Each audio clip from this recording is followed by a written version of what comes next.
तो hello friends, हम एक और यहाँ पर ट्रांसपोर्टेशन कॉस्ट की एक प्रॉब्लम देखने वाले हैं। तो क्वेश्चन है, on the basis of information given below obtain the optimal distribution that minimises the total transportation cost. इसके अंदर हमें O1 O2 O3 दे रखा है, T1 D2 D3 D4 दे रखा है, सप्लाई दे रखा है, डिमांड दे रखी है। ठीक है, सप्लाई कितनी दे रखी है? सप्लाई का टोटल करेंगे तो 30 और 30 कितना होता है? 60 और 40 100। ठीक है, और इधर अपना टोटल हो रहा है 20 और 20 40 60 85। ठीक है, इधर अपना टोटल हो रहा है 85। तो यहाँ पे क्या हो रहा है, जैसा कि मैंने आपको पहले वाले क्वेश्चन में बताया था, ये अनबैलेंस सिचुएशन है। इसको हमें सबसे पहले जो है बैलेंस सिचुएशन के अंदर कन्वर्ट करना पड़ेगा। तो बैलेंस सिचुएशन के अंदर कैसे कन्वर्ट करेंगे? देखो, ये जो डिमांड है ये कम है, सप्लाई ज़्यादा है, तो हम यहाँ पर एक डमी जो है डमी कॉलम इंसर्ट करते हैं। कैसे करते हैं अभी मैं सॉल्व करके बताती हूँ। तो मैंने यहाँ पे इस क्वेश्चन को एज इट इज़ नोट कर लिया है जैसा बुक में दे रखा था। अब देखो, अब क्या करना है, हमें यहाँ पर एक डमी कॉलम इंसर्ट करना है। डमी कॉलम के लिए हम क्या करते हैं, हम देखते हैं कि डिमांड कहाँ कम पड़ रही, डिमांड कम पड़ रही, सप्लाई ज़्यादा है। सप्लाई का टोटल लगाओगे तो कितना आएगा? ये आएगा अपने पास 100। ठीक है, और ये कितना आएगा? इसका टोटल लगाओगे तो ये आएगा 85। मतलब कि इधर 15 कम पड़ रहा है, तो हम यहाँ पे 15 लिख देंगे। अगर मैं यहाँ 15 लिख दूंगी तो अब टोटल मारो, अब ये भी 100 हो गया है। ठीक है, इसको आप नाम दे सकते हो डमी, या फिर इसको नाम दे दो D5, दोनों सही है। ठीक है, अब क्योंकि ये डमी है, ये कोई एक्चुअल वैल्यू नहीं, एक्चुअल कॉस्ट नहीं है, इसलिए हम इसको यहाँ पे 0 0 और 0 वैल्यू मानेंगे। ठीक है, अब जैसा कि मैंने आपको बताया कि 3 मेथड्स होते हैं कैलकुलेशन के। एक होता है नॉर्थ वेस्ट मेथड, दूसरा होता है लीस्ट कॉस्ट मेथड, और तीसरा होता है वॉगल्स अप्रोक्सीमेशन मेथड। जो बेस्ट मेथड माना है, जिसके अंदर कॉस्ट जो होती है हमारी सबसे कम आती है, वो होता है VAM, मतलब वॉगल्स अप्रोक्सीमेशन मेथड। तो हम जो है क्वेश्चन को ट्राई करना कि आप उसी से सॉल्व करो, और मैं भी आपको यहाँ पे कोई डायरेक्ट सॉल्यूशन बता रही हूँ, क्योंकि एग्जाम है तो सीखना नहीं है, अपने को एग्जाम में परफॉर्म करना है अभी। तो ये एज इट इज़ लिख दिया। अब वॉगल्स मेथड में क्या करना है, थोड़ा सा स्पेस छोड़ दो यहाँ पे, थोड़ा सा स्पेस छोड़ने के बाद में यहाँ पर एक लाइन करेंगे हम। ठीक है, ये लाइन रफ वर्क के लिए, ये जो स्पेस रखा है मैंने, ये रफ वर्क के लिए, यहाँ पे हम लोग थोड़ा वर्किंग करेंगे, इसलिए हमेशा थोड़ा सा गैप छोड़ना है। अब यहाँ पे क्या, यहाँ पे हमको पॉसिबिलिटीज़ लिखनी होती है। ठीक है, पॉसिबिलिटी लिख दो, P1 लिख दो, ये कुछ मत लिखो तब भी चलेगा, कोई इशू नहीं है। लाइन करेंगे हम ऐसे। ठीक है, उल्टा L बनाना है। अब देखो, ये जो डिमांड वाली लाइन है 20 20 25 20 15, और जो सप्लाई वाली लाइन है 30 40 और 30, इनको मत देखो, इनको मत देखो। हमारी एक्चुअल कॉस्ट की जो इनकर हुई है हमें वो देखनी है, मतलब कि ये बीच वाला 7 10 14 8 0 और ये जो दे रखा है ये देखना है हमें। ठीक है, अब ये जो होता है इसको बोलते हैं रो, इसको बोल देते हैं हम लोग कॉलम। अब क्या करेंगे, D5 तक देखना है, D1 से D5 तक देखो, ये जो रो होती है इसको क्या बोलते हैं? रो बोलते हैं। उसको क्या बोलते हैं? कॉलम बोलते हैं। सबसे छोटा नंबर कौन सा दिख रहा है यहाँ पे? 0 दिख रहा है। 0 से जस्ट बड़ा नंबर देखो, 0 से जस्ट बड़ा नंबर कौन सा दिख रहा है? 0 से जस्ट बड़ा नंबर है अपना 7। तो 0 और 7 को डिफरेंस देखना है, मतलब कि 7 को 0 से माइनस करेंगे तो कितना आ जाएगा यहाँ पे? 7। ठीक है, ऐसे ही हम लोग बाकी रोज के अंदर करेंगे। यहाँ पे मेरे को छोटा नंबर 0 दिख रहा है, 0 से जस्ट बड़ा है 6, तो यहाँ पे मैं ले लूँगी 6। यहाँ पे 0 है, 0 से जस्ट बड़ा मेरे को 5 दिख रहा है, मैंने 5 ले लिया। अब सेम चीज़ हम लोग यहाँ कॉलम में करेंगे। सबसे छोटा नंबर 5 है, 5 से जस्ट बड़ा 7 है, तो यहाँ पे डिफरेंस 2 ले लिया। यहाँ पे 8 है, 8 से बड़ा 10 दिख रहा है, मैंने 2 ले लिया। 12 से बड़ा 14 दिख रहा है, 2 ले लिया। 6 से बड़ा 8 दिख रहा है, 2 ले लिया। 0 का 0 रहेगा, यहाँ पे कुछ नहीं आएगा। अब ये जो हमने पॉसिबिलिटीज़ निकाली, इन पॉसिबिलिटी में सबसे बड़ा नंबर देखना है। सबसे बड़ा नंबर 7 है, 7 पे एरो मार्क लगाओ। रो की तरफ आ रहा है तो हम लोग टेढ़ा देखेंगे। अगर नीचे की तरफ कॉलम में अगर एरो आता तो हम लोग ऐसा खड़ा देखते हैं। ठीक है, वर्टिकल देखते। अभी हम लोग हॉरिजॉन्टल देखेंगे। ठीक है, अब क्या करेंगे, जैसे कि ये देख लिया। अब सबसे हाईएस्ट पॉसिबिलिटी 7 की, 7 के सामने देखो D1 D2 D3 D4 D5 में सबसे छोटा नंबर 0 दे रखा है, 0। अब इस 0 पे खुद को रखो, खुद को रखना है। इसकी डिमांड देखो कितनी, 15 है, इसकी सप्लाई कितनी है, 30 है। तो यहाँ पे हम क्या करेंगे कि ये जो 15 है छोटा वाला नंबर, इसको इस 0 के ऊपर लिख के एक सर्कल बना देंगे। बस इतना सा काम करना है। इस 15 को काट के 0 कर दो, क्योंकि 15 को ऊपर कर दिया तो ये जगह खाली हो गई, इसको मैंने 0 बना दिया। अब 15 नहीं आए तो इस 30 में से इसको माइनस कर दो, माइनस कर देंगे तो बचा मेरे पास 15। मैंने इस 30 में से ऊपर वाले 15 को माइनस किया है, तो बचा मेरे पास 15 बैलेंस, जो मैंने आगे लिख दिया। अब ये जो जीरो वाली लाइन होती है, इसको हमें वापस ऐसे कट करना होता है। एग्जाम में भी ऐसे ही कट कर देना, कोई इशू नहीं, मार्क्स नहीं डिडक्ट होते हैं। फिर आगे करना है। अब देखो ये वाली लाइन खत्म हो गई अपने पास में, वापस पॉसिबिलिटी देखेंगे, लेकिन अब इस बार हम इसको काउंट नहीं करेंगे, इस वाली लाइन को हमें इस बार काउंट करना ही नहीं है, ठीक है। अब हम लोग वापस से एक लाइन ड्रॉ करते हैं, वापस से लाइन ड्रॉ करी। अब इनका टोटल लगाओ। सबसे छोटा नंबर 8 है, 8 सबसे छोटा नंबर 7 है, 7 से बड़ा नंबर क्या दे रखा है, 8 दे रखा है। दोनों का डिफरेंस कितना है, 1। सबसे छोटा नंबर 6 है, 6 से बड़ा 7 है, डिफरेंस आया 1। सबसे छोटा नंबर है 5, 5 से बड़ा नंबर है 8, दोनों का डिफरेंस आया 3, 3 यहाँ लिख देंगे। अब वापस से ये रॉ का देगा, अब कॉलम साइड का देखेंगे। कॉलम साइड में छोटा नंबर 5 है, 5 से बड़ा नंबर कितना आ गया, 2 आ गया। छोटा नंबर कौन सा दे रखा है, 8, 8 से बड़ा नंबर क्या आया, 10, डिफरेंस आया 2। छोटा नंबर 12, 14, डिफरेंस आया 2। छोटा नंबर 6, उससे बड़ा 8 है, डिफरेंस आया 2। और यहाँ हम लोग नहीं देखते, देखो यहाँ डमी, यहाँ जो है यहाँ कॉलम कट हुआ है, ठीक है। ये वाले कॉलम्स तो एज इट इज़ है, इसीलिए इनका अमाउंट तो यहाँ सेम ही आएगा, इनकी पॉसिबिलिटी सेम आएगी, डिफरेंस सेम आएगा, क्योंकि इधर तो कोई चेंज हुआ ही नहीं है ना। तो एग्जाम में टाइम बचाने के लिए आप चाहो तो वो का वो लिख सकते हो बिना कैलकुलेशन किए। इसको मैं नाम दे देती हूँ P2, नहीं दोगे तब भी चलेगा। अब देखो सबसे बड़ा नंबर कौन सा दिख रहा है, मेरे को यहाँ 3 दिख रहा है, 3 पे एरो लगाओ, 3 पे एरो लगा दिया। अब क्या करना है, सबसे छोटा नंबर ढूंढो, 5 है, 5 के इधर देखो 20 है, 5 के इधर देखो 30 है, ठीक है। इधर 20 छोटा नंबर है, छोटे नंबर को इसके ऊपर लिख के सर्कल मार दो, इसको काट के 0 कर दो। ये 30 है, 30 में से 20 गया तो कितना बच गया, 10 बच गया बैलेंस। फिर उसके बाद में हमें क्या करना है, इस वाली कॉलम को कट कर देना है। वापस से हम लोग पॉसिबिलिटी देखेंगे, P3। ऐसा कब तक करना है, जब तक कि लास्ट की 2 डिजिट्स ना बच जाएं या फिर 1 डिजिट ना बच जाए। जब सब खत्म हो जाएगा, सब 0 0 हो जाएगा, मतलब हमारा क्वेश्चन हो गया है। P3। अब देखो 10, 8, 14 और 10, छोटा नंबर मेरे को 8 दिख रहा है, जो कट हो गया उसको नहीं गिनेंगे। जैसे ये दोनों कट हो गए ना, D1 और D5 कट हो गया, मैं इनको नहीं गिनूंगी, केवल इन तीनों को देखूंगी। इन तीनों के अंदर छोटा नंबर 8 है, उससे बड़ा 10 है, तो मैंने यहाँ पे दोनों के डिफरेंस को 2 को ले लिया। हमें यहाँ डिफरेंस लेना होता है। अब 6, 11 और 12, तो 6 के बाद में 11, डिफरेंस कितना आया 5 का, और 8, 9 और 15, 8 के बाद में बड़ा नंबर 9 है, तो डिफरेंस आया 1 का। इसी तरह से मैं इधर देखूंगी 8 और 10, 8 के बाद में बड़ा नंबर 10 है, डिफरेंस आया 2 का। 12 के बाद 14, डिफरेंस आया 2 का। 6 के बाद में 8 है, डिफरेंस आ गया 2 का, ठीक है। अब देखो, अब यहाँ पे सबसे बड़ा नंबर क्या दिख रहा है मेरे को, यहाँ पे 5 दिख रहा है, मैं 5 की यहाँ एरो लगाऊंगी।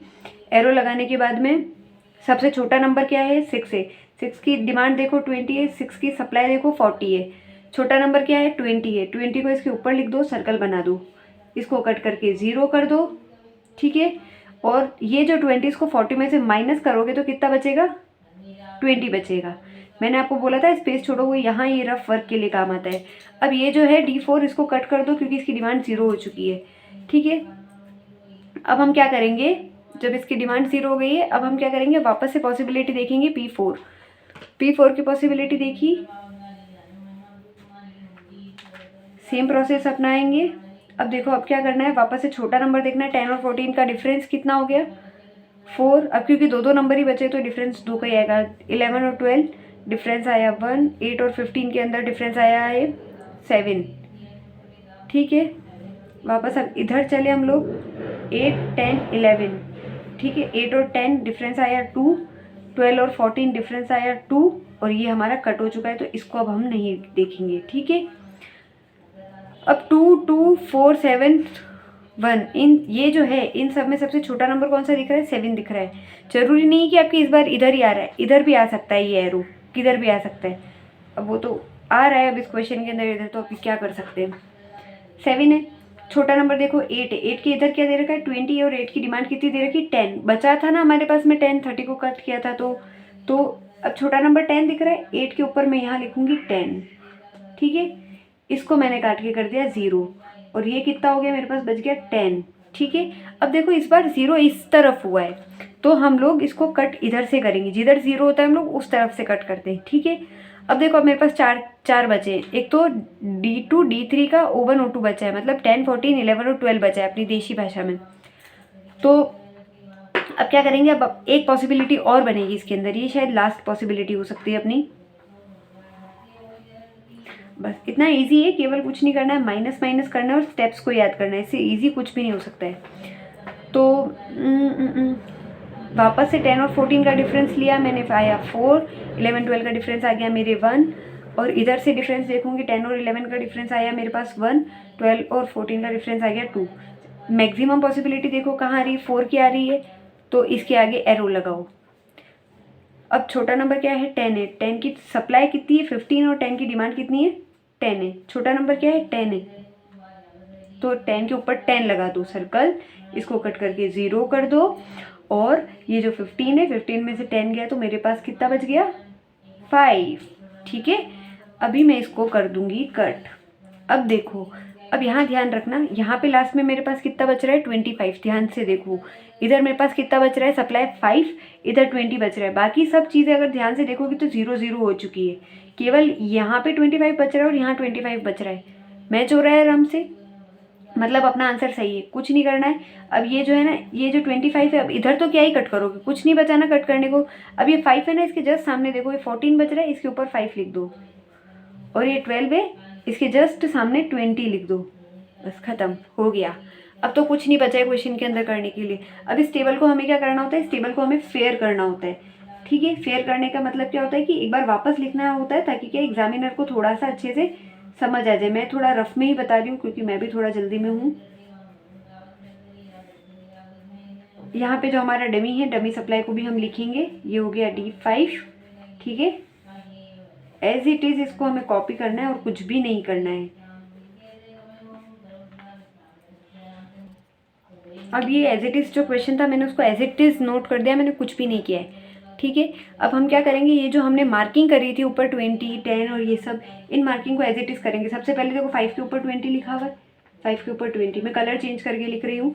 10 के ऊपर 10 लिख देंगे, 8 के ऊपर 10 लिख देंगे, और 14 के ऊपर 5 कर देंगे, 12 के ऊपर 20 कर देंगे, 15 के ऊपर नहीं है, फिर वापस से 6 के ऊपर दे रखा है 20, नीचे नहीं है, और 0 के ऊपर दे रखा है 15। अब इसके बाद जो है, इसके बाद हमें जो है टोटल कॉस्ट आइडेंटिफाई करनी होती है।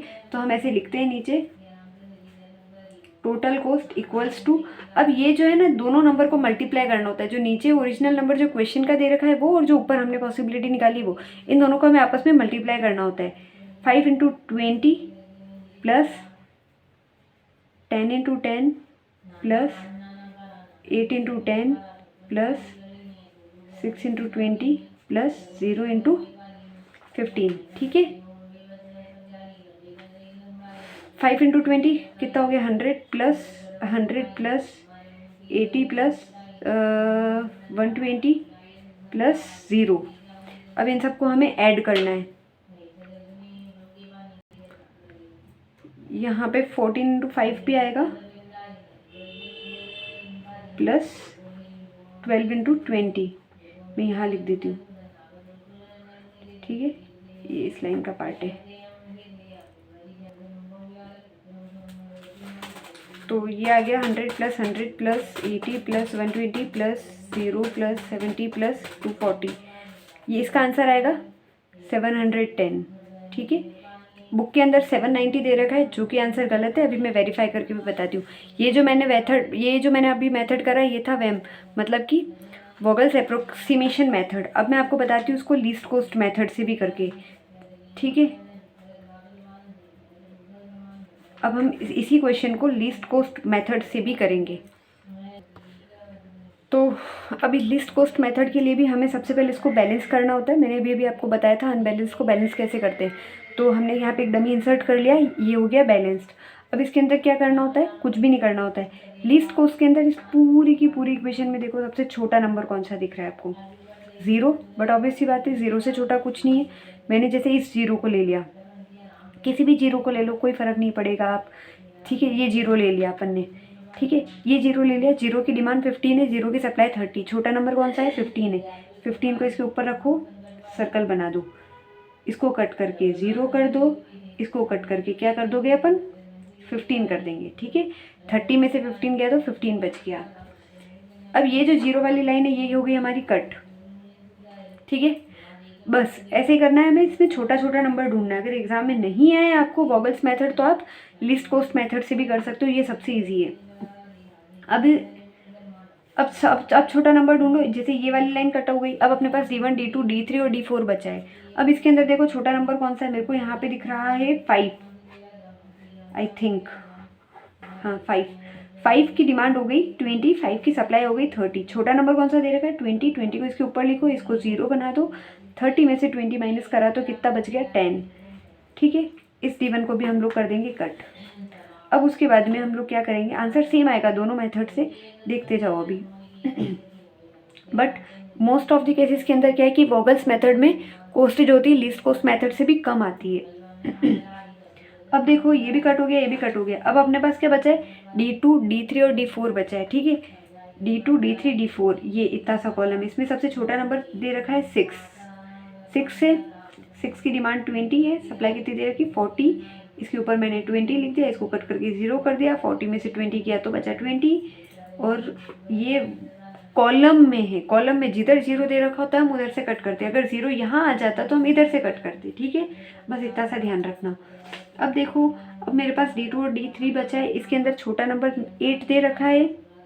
8 की डिमांड 20, 8 की सप्लाई कितनी हो गई 10 हो गई, तो 10 हो गई, मैं 10 यहाँ लिखूँगी, इसको कट करके मैं 0 करूँगी, और 20 में से 10 माइनस हो गए तो बचा 10 मेरे पास। ठीक है, इसको मैंने कर दिया कट।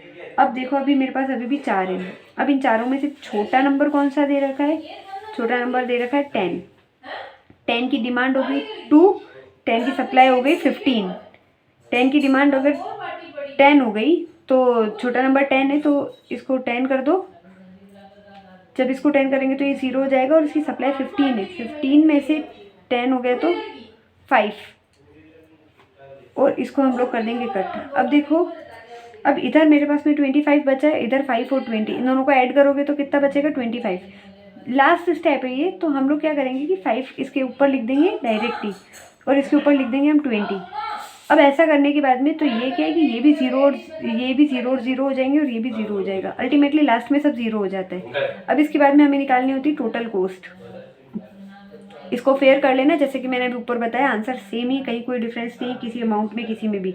टोटल कॉस्ट निकालोगे, टोटल कॉस्ट ये की ये ही आएगी, अमाउंट्स भी एक ही। देखो 5 पे 20 मार्क किया, यहाँ पर भी 20 मार्क किया, यहाँ पे भी 10 10 है, 8 10 है, 14 पे 5 मार्क किया, 12 पे 20 मार्क किया है, 6 पे 20 मार्क किया है, 0 पे 15 मार्क किया है।